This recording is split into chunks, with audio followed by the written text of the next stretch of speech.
Doctor माझं औषध कधी थांबवणार? आपल्यापैकी अनेकांना हा प्रश्न पडलेला असतो आणि आज मी आपल्यासमोर याच प्रश्नाचं उत्तर घेऊन आलोय. नमस्कार, मी वैद्य परीक्षित शेवडे. अतिशय महत्वाच्या या प्रश्नाचं उत्तर आजच्या व्हिडिओमध्ये आपण नीट बघणार आहोत. पण तत्पूर्वी एक छोटीशी विनंती की या युट्यूब चॅनलवरती मी वेगवेगळ्या विषयांवरती शॉर्ट्स देखील घालतोय. ते सुद्धा आवर्जून बघत जा. व्हिडिओज आपण बघताय त्याला आपला उत्तम प्रतिसाद लाभतोय ह्याच्याकरता मनपूर्वक धन्यवाद. आणि आपण आपल्या मनात असलेले प्रश्न जे कमेंटमध्ये देताय त्याच्यापैकी बहुतेक प्रश्नांना उत्तर देण्याचे माझे असेच सातत्याने प्रयत्न असतील. आता वळूया आजच्या प्रश्नाकडे की डॉक्टर माझी औषधं थांबवायची कधी? स्वाभाविकपणे हा प्रश्न का मनामध्ये येतो?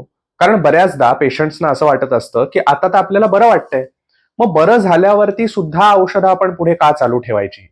सगळ्यात महत्वाची पहिली गोष्ट आपण लक्षात घेणं गरजेचं आहे की काही विकार असे असतात की ज्याच्यामध्ये दीर्घकाळाची औषधं घ्यावी लागतात. उदाहरणार्थ आयुर्वेदाने ज्याला ग्रहणी असं म्हटलेलं आहे की ज्याच्यामध्ये पोट बिघडलेलं असतं किंवा साधारणपणे पोटाचे कुठलेही त्रास असले की त्याची औषधं ही दीर्घकाळ घ्यावी लागतात.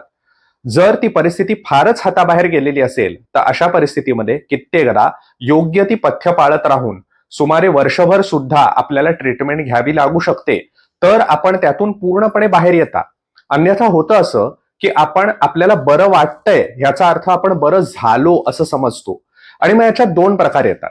एक प्रकार असतो की ज्याच्यात आपण ओव्हर कॉन्फिडन्स मध्ये जातो आणि आपल्याला वाटतं हे आता आपण बरे झालोय, औषधाची काय गरज आहे. आणि दुसरा प्रकार असतो की ज्याच्यामध्ये आपल्याला वाटतं की अरे आता तर आपण बरे झालोय, मग डॉक्टर कशाला आपल्याला औषध देतोय, त्याला आपल्याकडून पैसे काढायचे की काय. हे दोन्ही प्रकार आपल्या मनात जरी येत असले तरी सुद्धा ते तितकेसे योग्य नाहीयेत. मग कुठले असे पॅरामीटर्स आहेत की जे बघितल्यानंतर आम्ही वैद्य लोक ठरवतो की ठीक आहे आता आपण औषधं थांबवू शकतो? तर ते आज मी आपल्या समोर ठेवणार आहे. हे सगळे मुद्दे जे आहेत हे माझ्या पदरचे सांगत नसून आचार्य चरकांनी चरक संहितेमध्ये हे सगळे मुद्दे सविस्तर वर्णन केलेले आहेत. आता यातला पहिला मुद्दा काय आहे तर रूपोपशमनम. याचा अर्थ आपल्याला जो त्रास होत होता, जी वेदना होती, त्याच्यापासून आपल्याला आराम पडणं. मग आपलं जर का पोटाचे विकार असतील तर आपल्याला सतत काही शौचाला होणं किंवा तत्सम असलेले त्रास असतील तर त्यापासून पूर्णपणे आराम मिळणं. किंवा बाकी कुठल्याही प्रकारचे विकार, आता आजच्या घडीला माझ्यासारखे वैद्य हे वेगवेगळ्या प्रकारचे टेक्नॉलॉजीने डेव्हलप केलेले जे रिपोर्ट्स आपल्याला लॅबचे मिळतात त्याचीही मदत घेत असतात. तर त्याच्याही वरती आपल्याला कळतं की समजा एखाद्याचं काही कोलेस्ट्रॉल वाढलेले, ट्रायग्लिसराइड्स वाढलेले आहेत, तर ते मॅनेज कसे झालेत किंवा नाही झालेत हे आपल्याला रिपोर्ट्सवरून कळणार आहे. त्यामुळे आपल्याला जो काही त्रास होत होता, थायरॉइडच्या रिपोर्टच्या बाबतीत तसंच असतं की लक्षणं वेगवेगळी दिसत असतात, त्याच्याच बरोबरीने रिपोर्ट सुद्धा केले जातात. तर हा त्रास जो आहे तो आपला आटोक्यामध्ये येणं ही सगळ्यात पहिली आणि महत्वाची गोष्ट. त्याच्याबरोबर त्याच्या पुढे सांगितलेली गोष्ट तर आपला स्वर व्यवस्थित येतोय का नाही याच्याकडे लक्ष देणं. आपल्या शरीराचा वर्ण जो नॉर्मल होता तो नॉर्मल रिस्टोर झालाय का नाही याच्याकडे लक्ष देणं. शरीराचा उपचय चांगल्या पद्धतीने झालाय का नाही. कित्येकदा आपण बघतो की थोडे दीर्घ मुदतीचे ताप असले किंवा पोटाचे आजार असले, लिव्हरचे काही आजार असले, तर अशा परिस्थितीमध्ये वजन कमी होतात. तर ते वजन पुढे जाऊन वाढले का नाही, आपल्या शरीराला एक जे बेसिक स्ट्रक्चर, शरीराची मजबूती जी गरजेची आहे ती पूर्णपणे प्राप्त झाली आहे का नाही हे बघणं देखील महत्वाचं असतं. त्याच्यासोबत बलवृद्धी हा एक क्रायटेरिया आहे. आता आपल्याला माहिती आहे की विशेषतः कोविड सारखे आजार किंवा त्याच्यानंतर येणारे जेही काही दीर्घ मुदतीचे ताप आहेत, साधारणपणे कित्येक पेशंटमध्ये अगदी त्यांनी हायर अँटीबायोटिक्स घेऊनही ताप उतरत नाहीये असं म्हणून पेशंट आमच्याकडे येत असतात.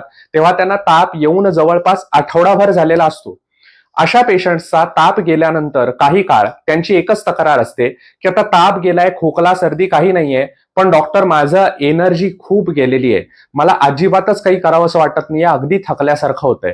तर ही बलवृद्धी जी होणं गरजेचं आहे ते सुद्धा एक क्रायटेरिया आहे की ती झाली की मगच आपण ट्रीटमेंट थांबवण्याचा विचार करू शकतो.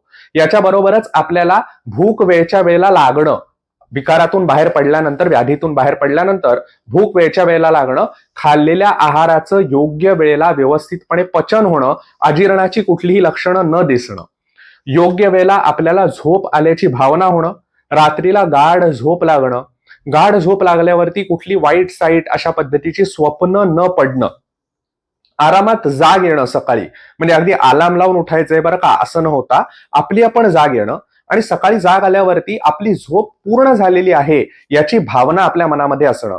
नाही तर अनेकदा लोक सांगतात की सकाळी उठावंसच वाटत नाही, किंवा उठलो तरी सुद्धा आता काम करण्याचा उत्साह नसतो, अजून झोपावंसं वाटतं. याचाच अर्थ आपल्याला जो त्रास झालेला होता तो पूर्णपणे बरा झालेला नाहीये. त्यामुळे ह्या देखील गोष्टी आपल्याला नीट दिसल्या पाहिजेत. त्याच्याच सोबत महत्वाचा असलेला भाग, वात मूत्र पुरीश रेतसा मुक्तीही, याचा अर्थ अधोवात असेल किंवा मूत्र असेल, पुरीश याचा अर्थ शौचाला संडासला होणं, आणि रेत ह्याचा अर्थ सेक्शुअल फंक्शनिंग जे आहे आपलं ते व्यवस्थितपणे रिस्टोर होणं.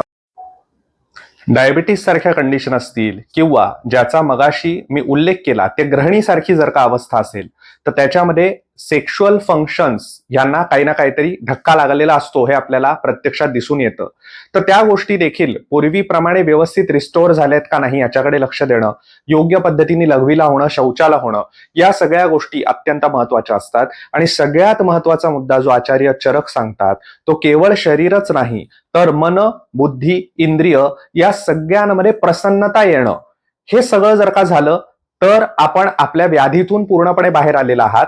आणि ती वेळ असेल की ज्या वेळेला आपले वैद्य आपलं औषध थांबवण्याचा विचार करतील. पण त्याच्यासोबतच एक महत्वाची गोष्ट ही सुद्धा आहे की काही व्याधी असेही असतात की जे परत परत होऊ शकतात, आणि अशा परिस्थितीमध्ये अपुनर्भव चिकित्सा किंवा रसायन चिकित्सा, जे आयुर्वेदाची अतिशय युनिक असलेली चिकित्सा पद्धती आहे, त्याचा उपयोग वैद्य करत असतात. याच्याबद्दल नेमकी माहिती काय काय केलं जातं याच्याकरता एक स्वतंत्र व्हिडिओ बनवीनच. तोवर जास्तीत जास्त बघत राहा, जाणून घेत राहा आयुर्वेदाबद्दल, आणि जास्तीत जास्त शेअर करून घरोघरी आयुर्वेद पोहोचवण्याकरता हातभार लावत राहा. धन्यवाद.